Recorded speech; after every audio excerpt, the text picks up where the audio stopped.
Hi, Timmy. You having a nice laugh, are you? I mean, it's Christmas. It's Christmas morning.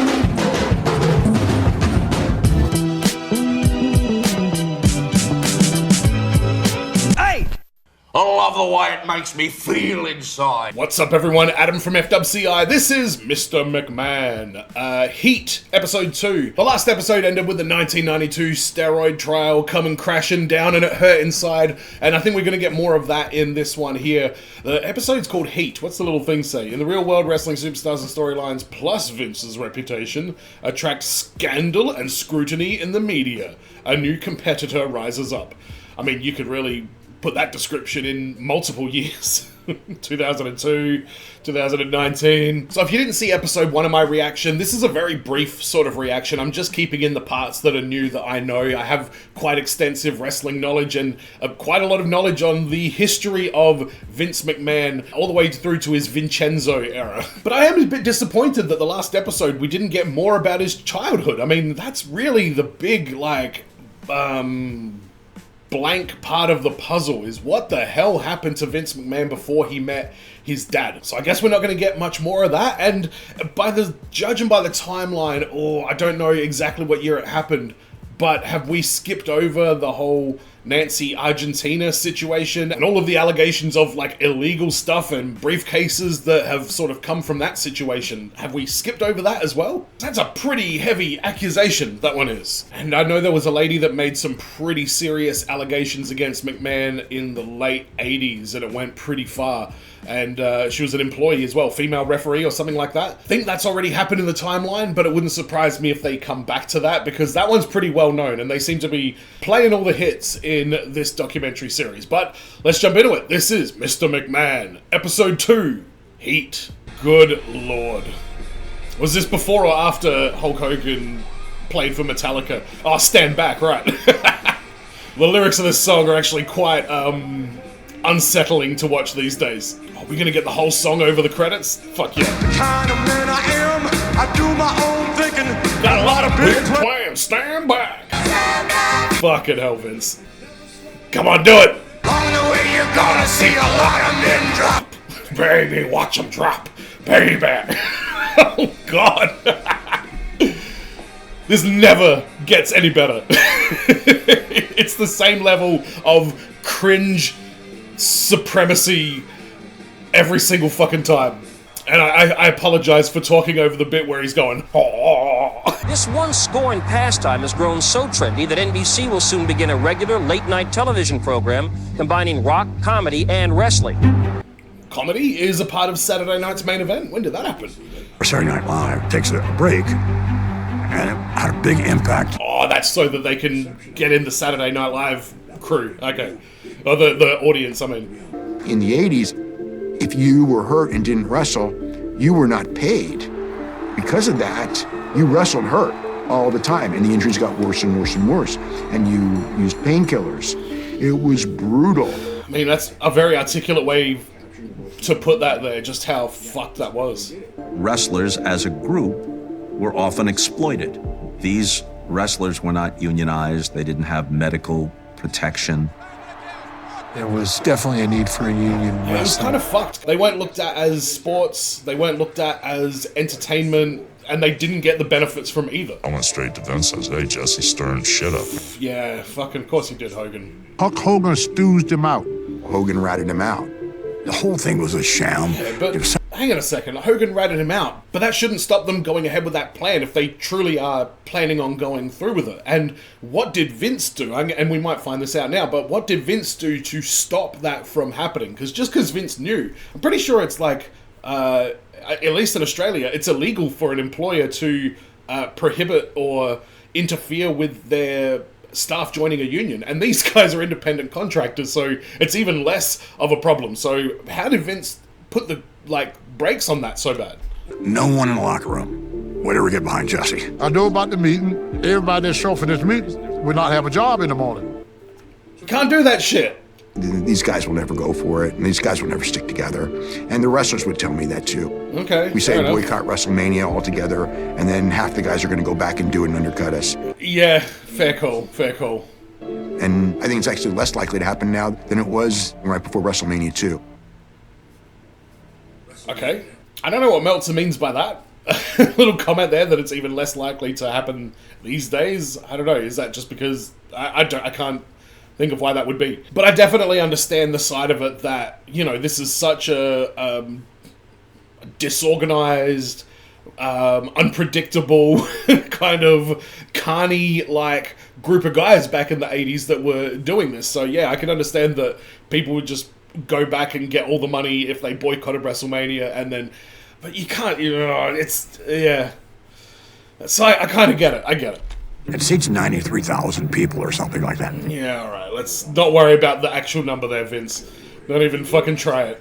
Andre the Giant, ladies and gentlemen, is the only undefeated superstar in professional wrestling. Is he though? Is he truly undefeated? I don't know. I feel like he would have, in the territory days, he would have done a job here or there, surely. Andre did a film in the UK.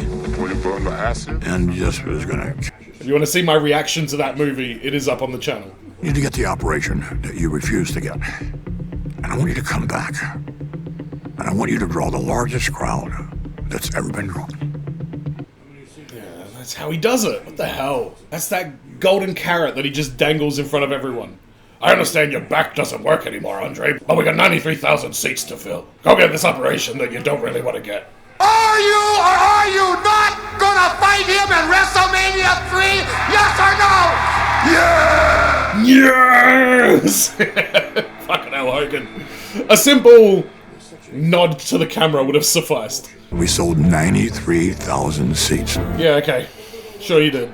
Does that 93,000 include all the seats in the backstage area and all the seats in the cars in the car park as well, by any chance? He never told Hogan whether or not he would allow Hogan to win the match. And... What? See, I just don't fucking believe that shit. You couldn't force him to do anything. Come on. He's a giant. I don't believe that. I think that's Vince trying to, like, add more mystique to this match. Any idea what we're doing out there? And Hogan doing the exact same thing because he's also full of shit. Am I winning or losing? Because Andre will do the right thing. Yeah, Andre's gonna come back from back surgery for one more match and win. I just couldn't believe how full it was. I said, boy. And there was this Make-A-Wish kid in the front seat, brother, but his seat was empty. And out of nowhere, he goes, slam! What? And when I said what, he came at me. And are you going to continue to lie that you tore your tricep at this point, Hogan? Andre had never lost. That's the first time in 15 years Andre the Giant had ever been defeated. Nah, Andre lost. Yeah, okay, there we go. They said 93,000 for so many years, they probably all believe it at this point. 93,000 people. Yeah, it was actually 78,000 in the building. That's a lot less. I mean, nothing that any wrestler, that anybody involved in wrestling tells you should be regarded as fact. Damn, that's a hell of a statement right there. And I kind of agree with it as well, especially from these days.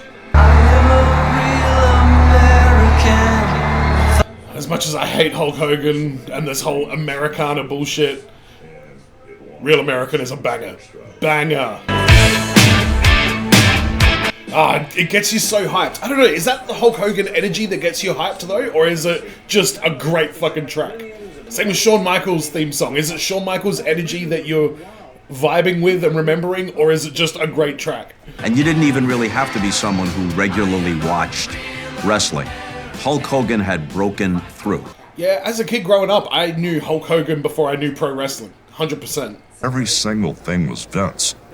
When he would tell me stuff, I'd go, yeah, I don't... Really? That much of Hogan's gimmick was Vince-driven?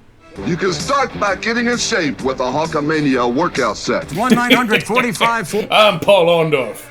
Go do the Hulk Hogan workout. I do. Why the fuck is he advertising it? Alright, I'm gonna skip the part about No Holds Barred because I've never actually seen that movie and I still plan on doing a reaction to it one day. And I don't want any, important plot twists and, crucial dialogue to be spoiled for me before I couldn't even get that through with a straight face. Alright, let's get back. But I did what Andre did for me. I passed the torch to him. He's impervious to those moves! Yeah, and you tried to kick out before the two, just in case. Look at this shit. Hogan with his, I'm actually kicking out. Come on. Alright, so they've just finished talking about Ultimate Warrior, but are they going to talk about the self-destruction of Ultimate Warrior and Vince making that documentary at some point? Because I feel like that's a little bit relevant to watching this documentary, is seeing the shit that Vince has put out in the past. There was a lot of heat, as we call it, with Iraq and... A lot of heat, as we call it, in Iraq. I mean, that's one way to put it there, Vince. Isn't there some controversy around this situation where there was some sort of threats made, and as a result, they had to move to a different arena for WrestleMania 4 or 5, like 8 or 9 at this point? No, 7? 7, I think. But the theory is that they just weren't selling enough tickets, so they kind of made up an excuse so that they could change venues. That's what I've heard over the years. Is the former United States military man, Sergeant Slaughter. Yeah, Sergeant D.D. Dishonorable discharge. Of the brave Iraqi country. How the hell did he ever go back to being a babyface after this? Having Sarge as an Iraqi sympathizer, it was way too fresh and way too new and in the now. Yeah, okay, fair enough. Back off of the storyline just a little bit, but, still had the match. Once again, the largest pay-per-view audience in the history of pay-per-view. Macaulay Culkin is there to see Sergeant Slaughter bury Hulk Hogan under the Iraqi flag. Christ. There's just no subtlety back in these days. And at some point, it ceased to be something that I was comfortable being involved with. Well, you learn from everything. Oh, really? Dr. George Zahorian has been indicted by a federal grand jury on 15 counts of distributing muscle-building steroids. To my right, Dr. George Zahorian, thank you very much for joining us. Oh, God, that doesn't age well then, does it? His role was to make sure that all the laws of the State Athletic Commission were followed. Yes. Laws like not taking steroids, maybe? And to sell steroids to our talent. Of course he did. Fuck it up. Like people go to Starbucks in the morning before they go to work. People take steroids because they're wrestlers or actors or baseball players or hockey players or football players. They went from, a burly guy who could plausibly be introduced. Who is this guy? It wasn't illegal to buy steroids from a physician. I bought some from him. Did you? Really? What a shock. Definitely came in a really bad time for Vince. And we had just started. Oh, the WBF. Oh, no. If you've never seen the WBF, it is the most ridiculous shit I've ever fucking seen in my life. It's on YouTube in full. Nobody fucking cares about it. Oh my God. It's like all the ridiculousness and none of the athleticism of wrestling. Let's fold this. At that time, there was a lot of heat. It's alright. You got Lex Luger out of it. It's fine. You can be assured of drug-free sports entertainment that you and your entire... You are making that claim a long time ago, Vince. What the fuck? Hang on. Entire family can be proud of. Oh my God. Will be the standard bearer for drug-free sports and entertainment. Yeah, and then like 5 years after that, Vince McMahon showed up, won a Royal Rumble looking like goddamn Arnold Schwarzenegger. I remember talking with Vince about going on Arsenio Hall, and he thought it was a really bad idea. It was right. Just tell the truth. It's so much easier. Yeah, but Hulk Hogan doesn't like to tell the truth. He lied like a dog. I myself... Tell him, Bruno. I injected Hogan with steroids many times. And then I went and smacked John Stusso in his stupid head. When you do stuff like that and don't tell the truth, then it's an open door for people to come get you. Is it really, Vince? Tell us more. Whoa. I was never assigned to cover wrestling. Phil Mushnick is on here? Fucking hell. Vince is gonna hate that. He seemed to be on a vendetta against the company, and Vince in particular. Phil Mushnick was digging for anything he'd possibly dig for. Because he detected that this was a very dishonest and corrupt industry. Against me, I don't know why. Because he's a dirtbag. mean, fuck. For the first time in my life, I feel like I'm actually agreeing with Phil Mushnick for a second. Stronger than I would write.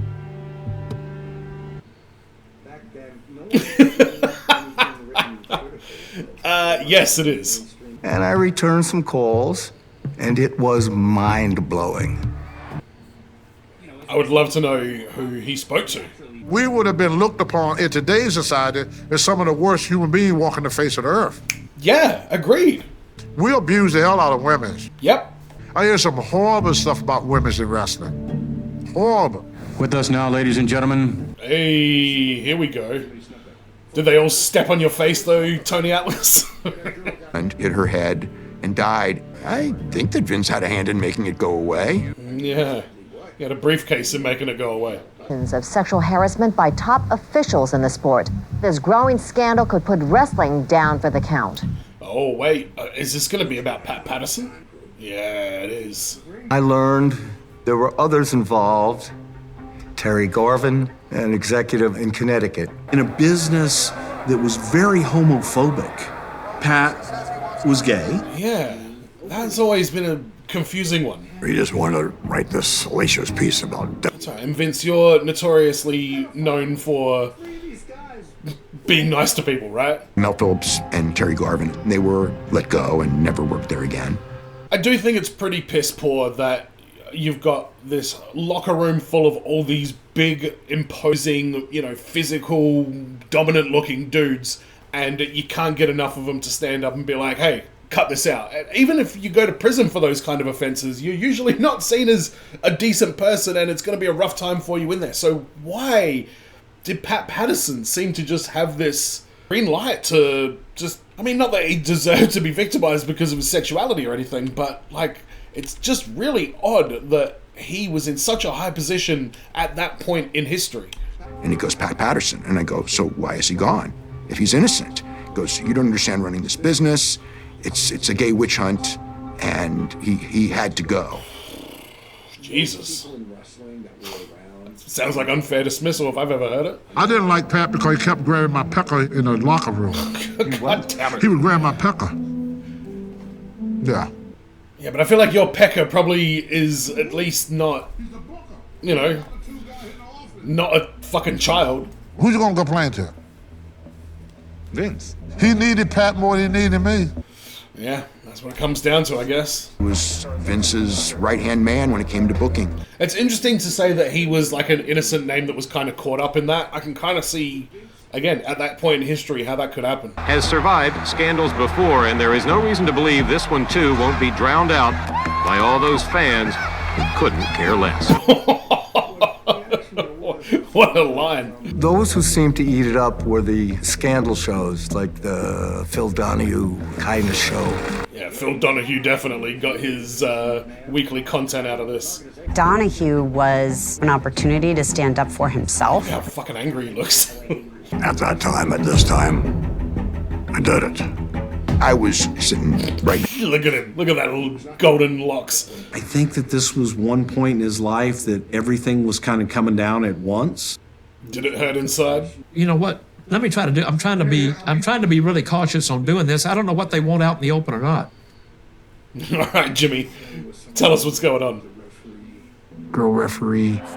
Oh, Jesus. Okay, right. Character in his soap opera. Rita Marie, ladies and gentlemen, the very first ever lady referee. Right, so she was objectified straight away. Got it. And if I didn't satisfy him, I was blackballed. And he has the power to easily do that. People look the other way. God, I just hope somebody listens. They just thought it was like a woman. Jesus, that's hard to hear. Do you know what triggered the federal government to start looking into you? Well, I think Phil Mushnick triggered all of this. He did, and you were guilty of it. So what are you complaining about? I don't know, but again, that's where it seemed to begin. I was an FBI informant, I admit to that. You know what? They have unlimited resources. The average person can't afford to buck the government. They just can't. This is blowing my mind, knowing how he approaches legal issues. Yeah, no shit, man. And to some low-level wrestler, you're like the government with infinite resources. Jesus Christ. Right before the trial, Vince had neck surgery, and so he goes into the trial and he's wearing... Yeah, is that a strategic neck brace? It was not an operation that he needed to do at that moment. A lot of people thought... Because it makes him look sympathetic. Trying to evoke some sort of sympathy. Yeah, exactly. Being overly dramatic. It's not a facade. I'm not well. Tell us about it, Bobby. Instead of we love Hulk Hogan or Hulk May live forever, I see a sign up that said, hey, did you take your shot today? Yeah, those signs would stick around for a long time. And it was a great opportunity for a competition to make a move. Oh, WCW, really? Is that when WCW stepped up national or international or whatever? I was very well aware that Hulk had left WWE and was going to pursue television and movies. And coincidentally... God, he made some bad movies. Suburban Commando, Mr. Nanny, Santa with Muscles. Woof. How many days do you work? Well, how many days do you want to work? I want to work 100 days. Okay, you got it. You said I'm going to go off to do movies and do things like that, but I do want my release. But you're not going to compete. You know, I can go, no, absolutely not. Wow, is this why a no-compete clause is now a thing? Because Hogan went to WCW, what, months later? And then from there he decides he wants to flip to our competition and no longer be associated with you. Yeah, he has the fucking right to do that, Vince. It hurt. It broke my heart, you know, I mean... You don't own him. You're his employer. Even to this day, that was taboo in my book. Vince viewed Hulk... Yeah, well, guess what, Shane? You don't own him either. He can do whatever the fuck he wants. I was told that if I didn't say what they wanted to hear, the target of the investigation would be directed to me, and I might do 17 years. Yeah, I'm sure they did, Hogan. He is just protecting his ass at this point. I truly believe in the law of the jungle. Something's weakened, you know, then you want to pile on it, you want to kill it. Really? Interesting. Considering you tried to get this documentary shit canned. Stand up to that and hold up, you know. Law of the jungle, I get it. 94, Vince McMahon withdrew his defamation lawsuit against Rita Chatterton and Geraldo Rivera. In 2023, during a temporary lift of the statute of limitations for alleged victims of sexual offenses in New York State, McMahon paid a multi-million-dollar settlement to Chatterton. McMahon continues to deny any wrongdoing. It was interesting just seeing the different perspective of the steroid trial, because you only ever really, not all the time I guess, there's been like Dark Side of the Ring and all that, but most of what people have heard about the steroid trial is probably from WWE produced documentaries. But I found Phil Muchnick to be a lot less of a wrestling-hating villain in this than WWE has always portrayed him in their documentaries. Now, we're not up to the Attitude Era point yet, and maybe Phil Muchnick gets a little bit too much trying to, like, just suppress, like, you know, artistic freedom and stuff like that. But at this point, I totally understand. Phil Muchnick has found this industry that's making hundreds of millions, maybe even billions of dollars, even back then, and he's hearing all this, like, corruption and deceit and dishonesty and power dynamics and all that kind of stuff happening within that industry. How could you not become fascinated with it, especially when you've got a dueling partner like Vince McMahon on the other side? Because their rivalry, Muchnick-McMahon, that would go on for years and years. I don't know if it went on into the 2000s, but he was definitely still around in the late 90s. So that was interesting. Not really anything else to sort of discuss about this one. Again, I think we're just going to start to get into these kind of interesting stories that I get to see more mainstream news reports and a better collation of footage and, you know, evidence and stuff like that. Like, for example, Vince McMahon doing his, we want to give you a product that makes you proud and your family. Ugh. Like, that clip, that unedited clip, that's Vince McMahon in a nutshell. On the surface, he's trying to sell you on how amazing and patriotic and athletic and mind-blowing and you can't get this anywhere else. But then under the surface, he's like, ugh, there's just this hollow disdain for, you know, treating people well, it seems. And Tony Atlas, as hard as it was to hear, making a point there that back in the 80s, in the wrestling locker rooms, it was, and you say this and people get upset because it sounds like you're trying to normalize it, but back then, it was normal for women to be mistreated the way they were in the locker rooms. Not that that's okay, not that it's legal, but in these environments here where the hierarchy progressively gives less and less of a shit about the well-being of the average person that's in their locker room and around their talent. It gets more complicated than, just what's happened on the surface. But I hope you enjoyed this reaction. Make sure you subscribe if you haven't already. I will be doing every episode of this documentary, and if you do want to support the channel further, patreon.com/FWCI is where you can do that. And as always, everyone, be well, stay safe, look after your friends, ta-ta, farewell.